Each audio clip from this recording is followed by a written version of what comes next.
வணக்கம். நான் உங்கள் அஸ்ட்ரோ பிரபஞ்சம் பீதாம்பர கண்ணன். இன்று என்ன தகவல் பார்க்க போகிறோம்னா, கெட்டவன் கெட்டிடில் கிட்டிடும் ராஜயோகம்.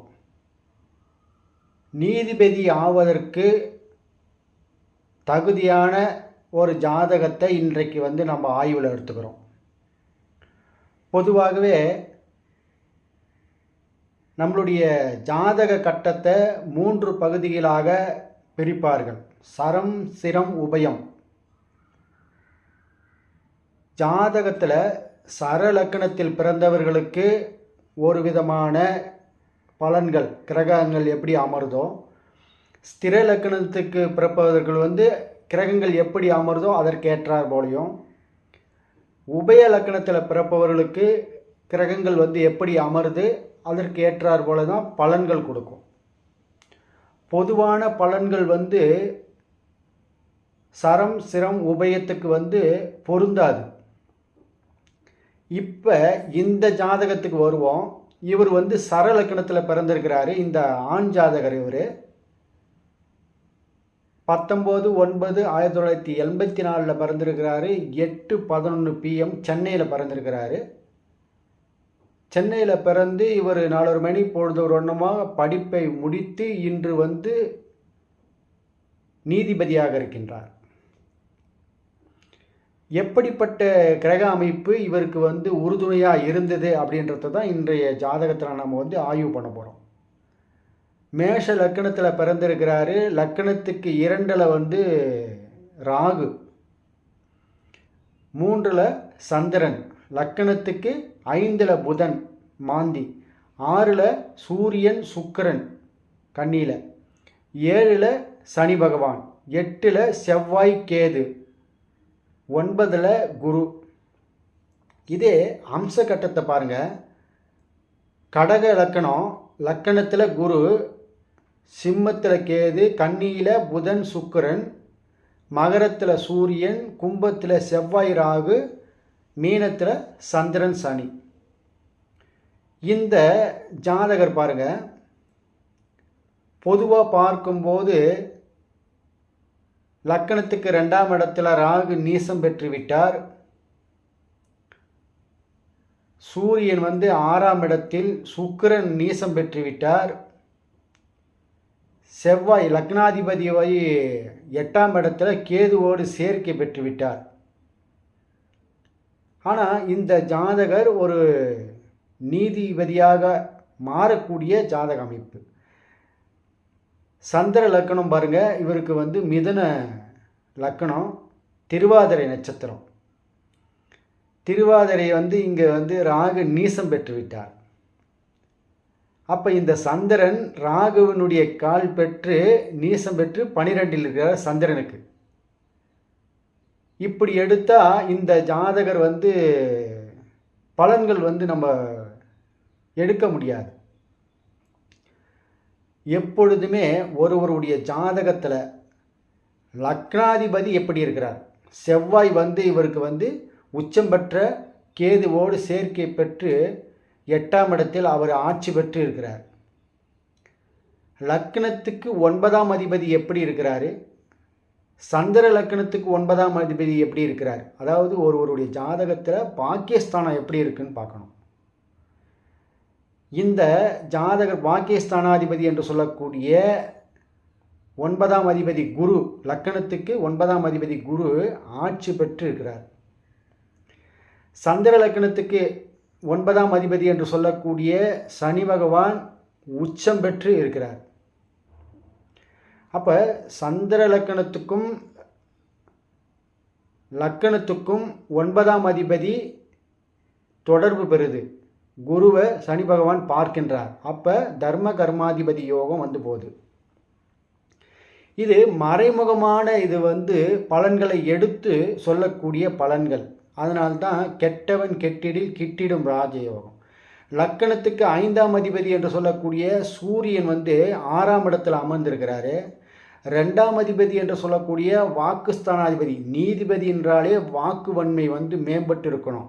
அந்த சுக்கிரன் சித்திரை 2ஆம் பாதத்தில் வர்க்கோத்தமம் பெற்று நீசம் பெற்றிருக்கிறார். அப்போ வந்து 6ஆம் இடத்தில் நீசம் அடைந்தாலும் அந்த இடத்த வர்க்கோத்தமம் பெறுகின்றார், வலிமை பெறுகின்றார். இப்போ கெட்டவன் கெட்டிடி கிட்டிடு ராஜயோகம் என்னன்னா, சரலக்கணத்துக்கு 2க்கும் 7க்கும் பாதகாதிபதியாக வழங்கக்கூடிய சுக்கிரன் 6ஆம் இடத்தில் நீசம் பெற்று கெட்டவனாக இருந்தால் கூட ராஜா வேஷம் போட்டால் ராஜா மாதிரி தான் ஆக்ட் பண்ணணும். அவர் அங்கே போயிட்டு நீசம் பெற்று அங்கே என்ன ஆகிறாரு, வலிமை பெறுகிறார், வர்க்கோத்தமம் பெற்று. அதே போல தான் 6ஆம் அதிபதியே புதன் வந்து 6ஆம் அதிபதி புதன் 5ல் அமர்ந்துடுறார், திரிகோணத்தில் அமர்ந்துடுறார். அப்போ என்ன ஆகி போகுது, இவருக்கு வந்து புதன் பூர நட்சத்திரம் சுக்கிரனுடைய நட்சத்திரத்தில் 6ஆம் அதிபதி 5ல் அமர்ந்து சுக்கிரனுடைய நட்சத்திரம் பெற்று சுக்கிரனாவே மாறுகிறார். சுக்கிரன் வந்து வர்க்கோத்தமம் பெற்று அங்கே நீசபங்கம் அடைஞ்சு வலிமை பெறுகின்றார். எப்படின்னா, சந்திரன் சனி அம்சத்தில் பாருங்கள், புதன் சுக்கிரன் இங்கே 7ஆம் இடத்தில் உச்சமடையக்கூடிய சனி பகவான புதன் சுக்கிரன் பார்வை. இந்த மாதிரி கெட்டவன் கெட்டிடில் கிட்டிடும் ராஜயோகத்தை வந்து தரக்கூடிய அமைப்பு. சரலக்கணம் என்றால் கேந்திராதிபதிகள், அதாவது சரலக்கணத்துக்கு 1, 4, 7, 10 அந்த அதிபதிகள் வந்து ஆட்சி உச்சம் அடைந்தால் அந்த ஜாதகர் அதிகார ஆளுமை அரசியல் ஆளுமை திறன் கொண்ட உயர் பதவியில் வகிக்கக்கூடிய ஜாதகராக மாறுவார். அதற்கு ஏற்றாற்போல் அவர்களுடைய தசா புத்தி நடைமுறைக்கு வரும் காலத்தில் அந்த செயல் வடிவம் கொடுக்கும். இப்போ இவர் வந்து ராகு மகா தசையில் பிறந்திருக்கிறாரு. குரு தசை நடந்து சனி தசை நடந்து இப்போ புதன் தசை நடந்து பயணம் பண்ணிகிட்ருக்கு. சனி தசை சனி 7ஆம் இடத்தில் உச்சம் பெற்று பாதகாதிபதி தான். சரலக்கணத்துக்கு 11ஆம் அதிபதி 2, 7, 11 பாரகாதிபதி மாதகாதிபதி இதெல்லாம் வந்து 7ஆம் இடத்திலிருந்து உச்சம் பெற்றாலும் அவர் வாங்கின கால் அதிபதி யார் பாருங்களேன், சுவாதி கால், ராகுவோட கால் பெற்று அங்கே 2ஆம் இடத்துல இருக்கிறார். அப்போ உச்சம் பெற்று கெட்ட நட்சத்திரத்தில் ஏறினாலும் அது வந்து நல்ல பலனை கொடுக்கக்கூடிய காலம். அந்த சனி தேசம் முழுவதும் அவர் வந்து அந்த பதவிக்கு போராடி அந்த பதவியை வென்று எடுத்திருக்கிறார். சனி தேசை 19 ஆண்டுகளும். இப்போ புதன் தேசை நல்லா பீஸ்ஃபுல்லாக போயிட்டுருக்கு. இதற்கு என்ன காரணம் என்றால், சரலக்கணத்துக்கு கேந்திராதிபதிகள் ஆட்சி உச்சம் பெற்றால் அந்த ஜாதகர் உயர் பதவி உச்சமான வாழ்க்கை பலனை அடையணுன்றது வந்து பிரபஞ்சத்தினுடைய விதி. அதே கேந்திர லக்கணங்கள் வந்து பாவர்கள் வந்து ஆட்சி உச்சம் பெறணும். பாவர்கள் ஆட்சி உச்சம் பெறணும்னா, இப்போ காலபுருஷனுக்கு 2ஆம் இடம் வந்து ஸ்திர லக்கணமாக வரும், ரிஷபம் ஸ்திர லக்கணமாக வரும். அந்த லக்கணத்துக்கு சூரியன் சனி ராகு கேது இந்த செவ்வாய் இவங்கெல்லாம் வந்து என்ன பண்ணணும், ஆட்சி உச்சம் பெறணும். உபய லக்கணத்துக்கு கேந்திராதிபதிகள், அதாவது இப்போ புதன் வந்து உபய லக்கணமாக வரும், மிதுனம் கன்னி தனுசு மீனம், இந்த 4 லக்கணமும் உபய லக்கணம். இதில் வந்து கேந்திராதிபதிகள் வந்து ஆட்சி உச்சம் வரணும். இந்த மாதிரி ஸ்திரம் சரம் உபயம் அதற்கு ஏற்றாற்போல் கிரகங்கள் வந்து அமைந்து அவர்களுடைய திசைகள் நடைமுறைக்கு வரும் பட்சத்தில் எந்த ஒரு ஜாதகராக இருந்தாலும் ஆட்டோமேட்டிக்காக என்ன பண்ணுறாங்க, அவர்களுடைய உயர் பதவிக்கு உச்சமான வாழ்க்கைக்கு வந்து அந்த பொசிஷனில் வந்துடுறாங்க. பொதுவாகவே ஒருவருடைய ஜாதகத்தில் அது எந்த லக்கணமாக இருந்தாலும், சரமாக இருந்தாலும், ஸ்திரமாக இருந்தாலும், உபயமாக இருந்தாலும், 9ஆம் அதிபதி என்று சொல்லக்கூடிய பாக்கியஸ்தானம் இப்போ அவருக்கு எது பாதகம் செய்ய போதோ அந்த பாதகாதிபதி நல்ல இடத்துல அமர்ந்தாலும் கெட்டும் மறுபடியும் அவருக்கு நல்ல பலனை தரணும். அது அவருடைய பிராப்தத்தின் அடிப்படையில் அந்த கிரகங்கள் அவருக்கு அமையும். அந்த பிராப்தத்தின் அடிப்படையில் அந்த கிரகங்கள் அமைந்து லக்கணங்களை குறிப்பிடுத்து கொடுக்கும். ஜனனி ஜென்ம சௌபாக்கியானம் குலவர்த்தினி அப்படின்னு சொல்லுவாங்க. அந்த பூர்வ ஜென்மத்தில் செய்த புண்ணியத்தின் அடிப்படையில் அந்த நேரத்தை குறிப்பிட்டு அந்த நேரத்தில் குழந்தை பிறந்து அந்த லக்கணம் குறிப்பிடும். இந்த ஜாதகருக்கு 9ஆம் அதிபதி, அதாவது லக்கணத்துக்கு 9ஆம் அதிபதி ஆட்சி உச்சம் பெறுகிறார் அம்சத்தில். ராசிக்கு 9ஆம் அதிபதி ராசியில் உச்சம் பெறுகிறார். அதே போல் 7 5ஆம் அதிபதி, 7ஆம் அதிபதி என்று சொல்லக்கூடிய சுக்கிரன் வர்க்கோத்தமம் அடைகின்றார். 7ஆம் இடம் என்றால் சமுதாயம், நாம் பார்க்கக்கூடிய அனைத்து விதமான மக்கள் செல்வாக்கு, மக்களுக்கு பயன்படும்படியாக விளங்குவது, மக்கள் நம்மளை விரும்புறது, அது எல்லாமே 7ஆம் இடம். அந்த 7ஆம் அதிபதி என்ன வர்றாரு, 6ஆம் இடத்தில் அமர்ந்தாலும் வர்க்கோத்தமம் பெற்று வலிமை பெறுகின்றார்.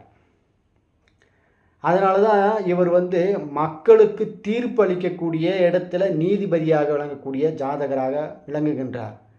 2ஆம் அதிபதி என்று சொல்லக்கூடிய, இப்போ பாருங்கள், மேஷத்துக்கு 2ஆம் அதிபதி வாக்குஸ்தானம், வாக்குஸ்தானத்தில் ராகு நீசம் பெற்று சூரியனுடைய கால் பெற்றிருக்கிறார். பாருங்கள், ராகு அவர் நீசம் பெற்றிருக்கிறாரு. ஆனால் அவர் நின்ற கால் அதிபதி சூரியன் என்னவா இருக்கார் பாருங்க, உத்திர நட்சத்திரம் 2ஆம் பாதம். அதில் அவர் நின்ற வீட்டு அதிபதி சுக்கிரன் வர்க்கோத்தமம் பெற்று 6ஆம் இடத்துல இருக்கிறார். ஆட்டோமேட்டிக்காக ஒரு வீடு வலிமை பெறுவதற்கு பக்கபலமாக நேரடியாக இல்லாமல் மறைமுகமாக, இப்போ செவ்வாய் புதனுடைய காலில் இருக்கார்.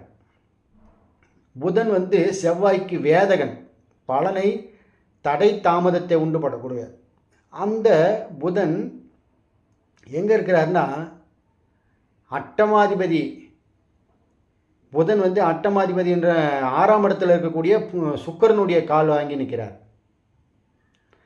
அப்போ வேதகனுடைய தன்மையை கொடுத்தாலும் இப்போ புதன் திசை, புதன் சுக்கிரனுடைய சாரம், சுக்கிரன் 6ஆம் இடத்துல இருக்கிறாரு. லக்னாதிபதியே வேதகனுடைய கால் பெற்று இருந்தாலும் அவர் வாழ்க்கை முழுவதும் எல்லா விஷயத்திலும் தடை தாமதங்களை கொடுக்கணும். ஆனால் கொடுக்க முடியாத சூழ்நிலை எப்படின்னா, வேதகன் ஆட்சி உச்சம் பெற்றால் அந்த தன்மையை இல்லாமல் பண்ணிடும். ஆனால் அந்த புதன் அவர் நின்ற வீட்டு அதிபதி, அவர் நின்ற கால் அதிபதி லக்கணத்துக்கு 6ஆம் இடத்தில். இதுதான் கெட்டவன் கெட்டிடில் கிட்டிடும் ராஜயோகம். புதன் நான் கொடுக்க முடியாத சூழ்நிலையில் இருக்கிறேன், ஆனால் என்னை கொடுக்க சொல்லி அவங்க சொல்லிட்டாங்க அப்படின்னு. நான் ஒருத்தருக்கு கொடுக்கணும்னு முடிவு பண்ணுறேன், அதை கொடுத்துடலாம். ஆனால் என்னுடைய எதிரிக்கு நான் கொடுக்கவே மாட்டேன் அப்படின்னு சொல்லிட்டு ஒருத்தர் சொல்லுவாங்கள்ல. ஆனால் அந்த தலைமை பண்புன்னு சொல்லக்கூடிய, இப்போ ஒரு உயர்ந்த பதவியில் இருக்கக்கூடியவர் எதிரில் உட்காந்துன்னு இருக்கும்போது நீங்கள் அவருக்கு இதை கொடுத்துருங்க அப்படி சொன்னால் அவர் அந்த இடத்துல கொடுத்தே தேரணும். அந்த மாதிரி தான் இந்த ஜாதக அமைப்புகள், வேறு வழியே கிடையாது அப்படின்ற மாதிரி. அதனால் கெட்டவன் கிட்டிடும் ராஜயோகத்தை பெறக்கூடிய ஜாதக அமைப்பு சரலக்கணத்தில் பிறந்த இந்த ஜாதகர், அவருடைய ராகு தசை, குரு தசை, சனி தசை, புதன் தசையும் பயணம் பண்ணிகிட்ருக்கு. அடுத்ததாக கேது தசை பயணம் பண்ணும். அந்த கேதுவும் உச்ச பலனை தரக்கூடிய அமைப்பில் இருக்கிறார். அவர் சனிக்காலு, கேது சனிக்காலு. சனி அங்கே கேந்திரத்தில் உச்சம் பெற்று நிற்கின்றார். அவர் நின்ற வீட்டு அதிபதி சுக்கிரன் வர்க்கோத்தமம் பெறுகிறார். அவர் நின்ற கால அதிபதி ராகு, ராகு நின்ற கால அதிபதி சுக்கிரனோட வீடு சுக்கிரன் வர்க்கோத்தமம் பெறுகிறார். எப்பொழுதுமே இங்கே ஒரு பலனை முழுவதுமாக ஒரு ஜாதகர் அடைய வேண்டும் என்றால் எந்த திசை நடக்குதோ அந்த தசாநாதன் நின்ற வீட்டு அதிபதி வலிமையாக இருக்கப்பட வேண்டும். சூரியன் 6ஆம் இடத்தில் இருந்தால், இப்போ புதனோட தசை நடக்குது, புதன் நின்ற வீட்டு அதிபதி வந்து சூரியன். சூரியன் வந்து அவருடைய சுயக்கால் பெற்று 6ஆம் இடத்தில் சுக்கிரனோடு சேர்க்கை பெறுகிறார். புதன் 5ஆம் இடத்துல சூரியன் என்ற கால அதிபதி வீட்டு அதிபதி வந்து நன்றாக இருக்கும் பட்சத்தில் சூரியன் நல்லதே கொடுக்கணும். அந்த சூரியன் வீட்டில் புதன் இருக்கிறாரு. இப்போ புதன் தசை முழுவதும் இவருக்கு வந்து கண்டிப்பாக சிறப்பான பலன்களை வாரி வழங்க வேண்டும். அதனால தான் வந்து ஒருவருடைய ஜாதகத்தில் அவர் நின்ற வீட்டு அதிபதியும் கால அதிபதியும் நன்றாக இருக்கும் பட்சத்தில் அது நன்மையே தரும். அது இல்லாமல் இயற்கையாகவே லக்கணத்திற்கு 9ஆம் அதிபதியும் 10ஆம் அதிபதியும், சந்திர லக்கணத்துக்கு 9ஆம் அதிபதியும் 10ஆம் அதிபதியும் தொடர்பு பெறணும். அந்த தொடர்புகள் லக்கணத்தோடு தொடர்பு பெறும்போது அந்த ஜாதகர் முழுமையான யோக பலனை பெறக்கூடிய ஜாதகராக காணப்படுகின்றார். இவர் 9, 10 லக்கணத்துக்கு தொடர்பு வாங்கிறது. அதேமாதிரி சந்திர லக்கணத்துக்கு 9, 10 லக்கணத்துக்கு தொடர்பு பெறுது. அதனால தான் இந்த ஜாதகர் பெறக்கூடிய யோகங்களை முழுவதும் அப்படியே இந்த பூமியில் அவர் பிரபஞ்சத்து கிரகித்து அவருடைய வாழ்க்கையை வாழக்கூடிய பயணங்கள் எல்லாம் அமையுதுன்றதை சொல்லி, இந்த வீடியோ பிடிச்சிருக்கும் பட்சத்தில் லைக் பண்ணுங்கள், ஷேர் பண்ணுங்கள், மற்றவர்களுக்கு அனுப்பிவிடுங்க. நமது நேயர்கள் ஆற்றிலோடும் நீரோடை போல பிரபஞ்சத்திற்கு நற்காரியங்கள் செய்து நற்பலன்களை பெற்று இறைவனுடைய ஆசியை பெற்று வாழுங்கள். மீண்டும் ஒரு ஜாதக இணைவோடு சந்திக்கலாம். நன்றி, வணக்கம்.